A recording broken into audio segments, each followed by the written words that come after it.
pretty level. All right, no Andersons, just chalks. Chalk it up. Southern Idaho, the place where I grew up. Here, the small towns still beat with a genuine pulse. Places where folks wave as you drive by, where Main Street isn't just a name, it's the heart of things. Just real towns built by people who know the value of hard work, community, and a good neighbor.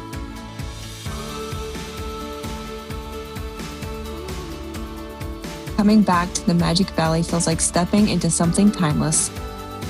The land still works its quiet magic, turning sunlight and water into bounty, turning strangers into neighbors, and turning a wandering heart back toward home, here under these wide open skies.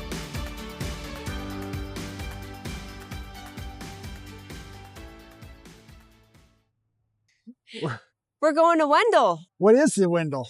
That's where I used to live. That's where I grew up. Oh, man. I was born and raised in Southern Idaho. It's the hub city of Magic Valley. Oh, what's that mean exactly? It means you're in the middle of all the magic. Oh. Hey. It's a small town Yeah, known for mostly agriculture and dairy. yeah. When I lived here growing up, it probably was about 1,500 people. I think now it's maybe doubled. It's a small rural farm community, tight-knit. You know, Friday night football games, the place to be. Do you know the mayor? I do know the mayor. I went to school with the mayor, Mayor Vipperman. There you go.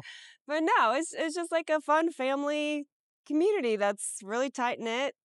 They got their dairy days coming up in a couple weeks. We won't be here for that, but that's always fun. You got football and dairies and potatoes. Well, let's take a tour of Wendell. All right, let's go. Nestled in southern Idaho's Magic Valley, Wendell is a classic rural American community known as the hub city of Magic Valley. Its story begins in the early 20th century with the transformation of the arid Snake River Plain.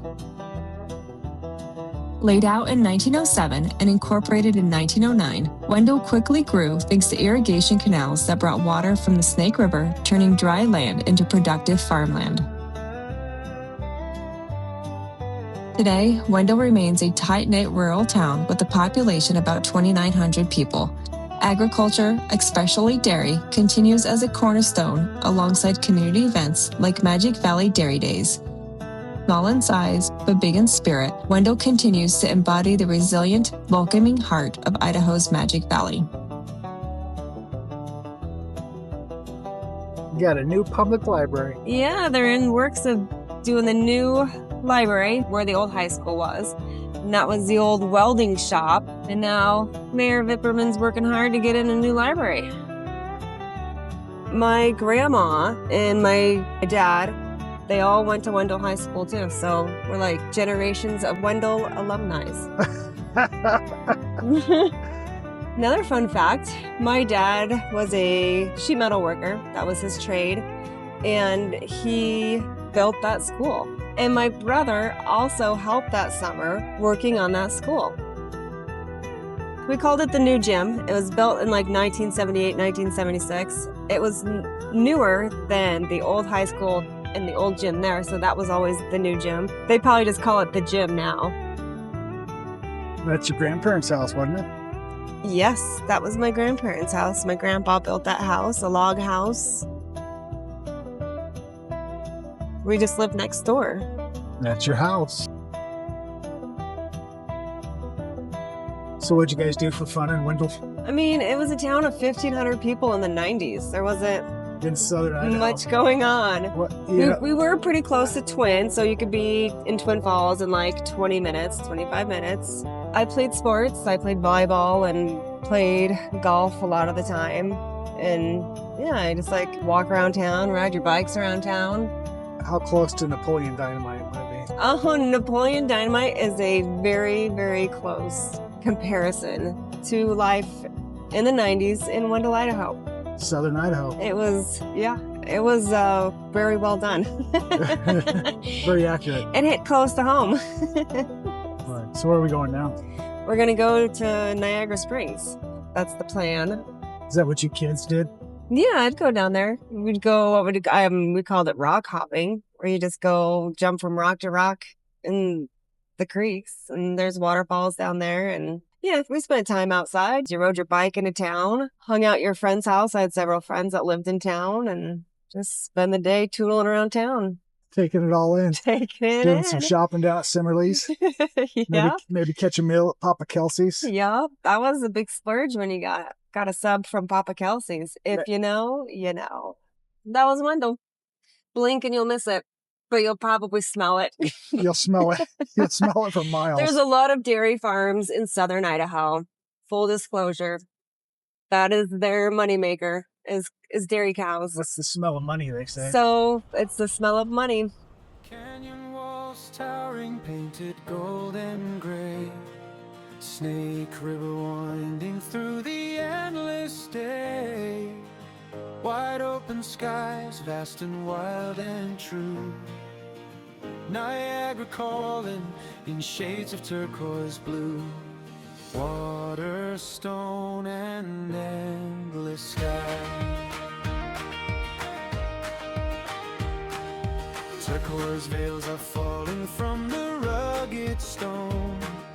Hidden springs awakening, never alone.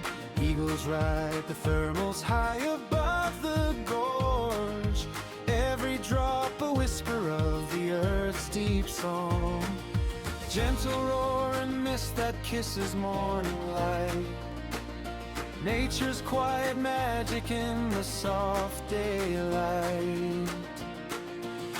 Niagara Springs beneath Idaho skies. Waterfalls cascading where the soft wind sighs. Canyon walls towering, painted gold and gray. Snake River winding through the endless day. Wide open skies, vast and wild and true. In 1974, Evel Knievel was going to jump the Snake River Canyon. Did he make it? No, he did not. He had a sky cycle. I don't know exactly what that means. It's a rocket ship. It looked kind of like a rocket. He built a earthen ramp, 108 feet long, and it was supposed to clear 1,600 feet. 1,600 feet is what it was designed to clear. It was every childhood hero of ours. Really? Evel Knievel, yeah. Oh. Yeah, he was. I think there was a story of my uncle. He watched him try to jump the canyon on TV, and so he decided he was going to go jump his bicycle across the canal that was by my grandparents' house. I don't think he made that either. Ramp is on the Canyon Rim Trail, which you can walk out here too. It's a pretty long trail, 7.19 miles. And then you could also do Shoshone Falls, which is the Niagara of the West. So we're just kind of out here doing a little sunset tour of a few attractions. This is the ramp. Probably get some pretty good views from up here.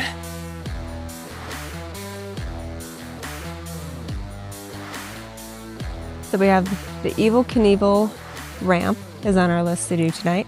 And we want to go check out Perrine Bridge. That's the bridge that goes over the Snake River. And it's really popular for base jumpers. I don't know if anybody is into that. Not me, not my jam, but it's really popular and like world famous for base jumping. My mom and I were in Twin the other day. That's the other thing. If you're from here, if you want to sound like a local, just call it Twin. Don't call it Twin Falls. But we saw one jumper. They usually do it in the morning time, so I don't think we'll be able to catch any tonight. But you can see them base jumping off of the Perrine Bridge. So that's pretty cool. But it's really a unique feature, the Snake River Canyon right here, because it's wide enough that they've developed inside the canyon. Perrine Bridge in Twin Falls, Idaho is an iconic landmark that spans the dramatic Snake River. Named after I.B. Perrine, a pioneering irrigation developer and founder of Twin Falls, the bridge honors his vision for the Magic Valley region. A statue of Perrine stands at the South End Visitor Center. The original structure was a steel cantilever bridge completed in 1927. Privately financed, the bridge opened to traffic on September 1st, 1927. At the time, it was hailed as one of the world's highest bridges. As a toll bridge, it charged drivers about 60 cents per car one way to recoup costs. Tolls ended in 1940 when the state of Idaho purchased it. By the early 1970s, the aging cantilever bridge could no longer handle modern traffic and loads. Construction on the current 4-lane truss arch bridge began in 1973 and was completed in 1976 at a cost of about $10.5 million. It opened to traffic on July 31st, 1976, and is longer, about 1,500 feet, and wider, rising roughly 486 feet above the canyon. The original bridge was later disassembled. This engineering marvel symbolizes the growth and connectivity of southern Idaho. I heard a noise outside, and I thought I better come investigate. And I came out to the camper, and I found this. Don't need that anymore. And Justin's throwing stuff off the camper. What you doing? We're back at it again. Canada failed me once again. That connector just did not want to stay put. Don't need this anymore. Replacing the intelligent water pump controller with a smart water pump all in one. So intelligent, smart. We'll see how smart this one is.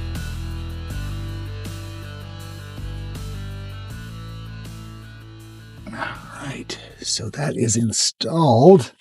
I am currently in Twin. I'm meeting up with an old friend from high school. She is the founder of Terracotta Park. It's a historic building here in Twin Falls that she is converting into kind of a community hub.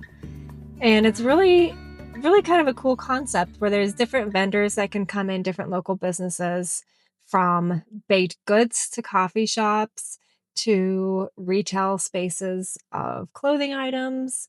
And they're going to have classes that are held there. And there's so much to unpack. And so I just arrived. And so we're going to get ready to go inside and meet Tara, the founder of Terracotta Park.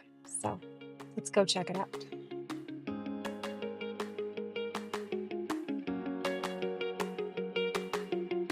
I'm standing here with Tara. She is the founder of Terracotta Park here in Twin Falls, Idaho. Mm-hmm. We went to high school together, so it's fun to catch up with her. And I wanted to reach out to her because I think what she's doing here in Twin Falls is so unique and so cool. And I'm hoping other people, if they ever come visit this area, that they'll stop by and check out Terracotta Park. So Tara, Thank you. Yeah. tell us about the vision of Terracotta Park. What was the journey like? So I've been trying to create a place where people can kind of do a circular economy where your skills can be taught or learned and kind of create your own business from those skills. So I've been looking for the right place for a long time now. And finally this building, which goes back to our childhood, needed to be kind of reloved again. So it was abandoned for 5 years. A lot of the different characteristics are still here, like a lot of the murals on the walls and things like that we wanted to really preserve. So we came in, we put a lot of love into bringing it back and getting the kitchen back in order, getting everything back to where we can actually use it. We have classes that we're going to teach, classes that other people are going to teach. And just kind of creating a space for What are makers. some of the classes that are going to be here at Terracotta? So we have cooking classes, also crocheting classes, art classes, pretty much anything you could think of with a paint and sip type, theme. Nice, yeah. Yeah, so we have a beer and wine, we have coffee shop, we'll have food that's getting ready to be permitted for the kitchen, and just a little bit of everything for everybody. Nice. What has been the biggest aha moment in the journey so far? Probably just keep going, even when you think that, you've hit the end, you just keep going. Keep going. Yes, it really is the best lesson. Nice. What space do you think that this is going to fill in the community, and how do you feel it's going to help the community? All of our food and at least our vendors, everything is either organic, locally sourced, or of the highest quality. So Nice. We're really trying to bring in all the people in this ag community that we know can supply a lot of the things that we need. Yeah. So we're really reaching out to them to help supply our food chain here. We don't really want to reach out outside of Idaho, if at all, if we can help it. Yeah. So we're trying to give those local growers and makers a place that they could sell their goods, not just locally, but also online and nationally. Very cool. How has the community been so far? Oh, extremely supportive. Nice. Yes, for the Nice. most part. We have artists that have come in and painted our ducks and put a lot of work into just sprucing the place back up with new art, and that was fun to watch, and just everybody putting in what they're good at and adding to Nice. it. So you had local artists come in and do some of the duct work. Yeah. The duct work. Yep. Okay. What Yeah. has been the biggest challenge so far? Yeah, the biggest challenge has been all the moving parts and just making them either fit or pivot to where they'll make more sense. You know, sometimes you're like, oh, that's not going to work, or, you know, maybe this will work better, and just kind of learning along the way a better way of doing things and making that work. How has it been trying to get vendors to come in? It's been overwhelming with vendors, Oh, wow. actually. So, Nice. yeah, lots of support in vendors and people who want to sell and set up outside. We plan on having a farmer's market and then food trucks outside, outdoor entertainment, things like that. And people have really supported the idea of what we're trying to do here and get that going. I think that's probably been one of the hardest parts, is just bringing those people in when we're ready for them, so that way we're not overwhelmed by the support. Yeah. When do you plan for everything to be finished, complete, and 100% open? We plan on our kitchen being permitted this week. So as long as everything goes according to plan with that, we hope to be selling food out of the kitchen this week. And then farmers market and the food trucks. The food trucks have already been kind of parking, and now we'll be able to actually get those booked out for like the outdoor entertainment. We'll have movies and live entertainment. Where do you see Terracotta Park in 5 years? Oh, hopefully a destination place for people from all over who just want to come and visit and, you know, see all the cool things that we've done, and maybe teach a class or take a class or learn a new skill and kind of develop things that might help them grow a little bit more. What do you love about Southern Idaho Twin Falls? Oh, I love the geography. I love the Snake River. I love kayaking. I love that you can find a little waterfall and kind of get lost on just a short little hike or a long hike. Yeah. We're not too far from the mountains, but also close to a river and pretty water in pretty much any direction. This is the downstairs section in Terracotta Park. They have some more local artist artwork down here. Tara was telling me that eventually they would like this to be the juice bar. And they have the kitchen area. Hopefully it should be permitted tomorrow or sometime this week. They have some rental spaces. That's where they host their workshops. They just had done a mosaic workshop. That sounds pretty fun. And this will be where the yoga studio is too, that they'll have yoga classes in here. So it's a really nice space for it. But yeah, this is a pretty cool place. I got in touch with her just because you don't see these kind of spaces very often. So I thought it would be really fun to share about Terracotta Park, because I think it's pretty special and pretty unique. Out here is where they have the farmers market. And then they also do the food trucks out here with some outdoor seating, and they're hoping to have live music. They're going to be showing outdoor movies. So this was all part of Terracotta Park with the food trucks and everything. Morning mist on the valley floor, golden light on the peaks once more. Good cleanse right there. Bring something new. Sky so big, sky so blue. greener adventures take Southern Idaho, the place I called home for 18 years. It's a place filled with memories and incredible landscapes. But the road is calling once again, and a new adventure awaits. We point our home on wheels towards one of our favorite destinations on the Idaho-Wyoming border. greener adventure. This is our adventure. Be sure to tune in next week as we reveal one of the most epic boondocking spots we've ever stayed at.